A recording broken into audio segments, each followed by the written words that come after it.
धर्मपीठाचे अधिकारी आणि सज्जन,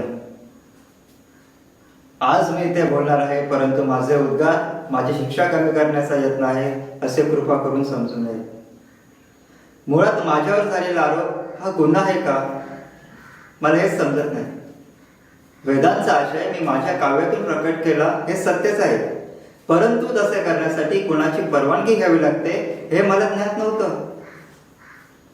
नुकताच जन्मलेलं मूल मातेचं स्तन्य चोखू लागतं तेव्हा त्याला तसं करण्यासाठी कुणा अंमलदाराची परवानगी घ्यावी लागत नाही. तसेच आणि त्याच निरागसपणे मी वेदांचा अमृतानुभव अंगीकारला आणि तो मी सहजपणे प्रसाद म्हणून वाटून टाकला. यात मी काही पाप केलं अशी माझी भावनाच नाही. वेदात उपनिषदात म्हटल्याप्रमाणे आपण सर्वजण जर एकाच ब्रह्मतत्वातून निर्माण झालो आहोत आणि शेवटी त्यातच विलय पावणार आहोत, तर मग हा भेदाभेद कशासाठी? अवघी एकाचीच विण ते कैसे भिन्न भिन्न. कबीर म्हणतो, ब्राह्मण वेगळा असावा असं जर ईश्वराला वाटलं असतं तर त्याने त्याला जानवं लिहून आणि मुंडन करूनच खाली नसतं का पाठवलं? आणि मुसलमान वेगळा असावा असं जर त्याला वाटलं असतं तर त्याने त्याला सुनता करूनच जन्माला नसतं का घातलं?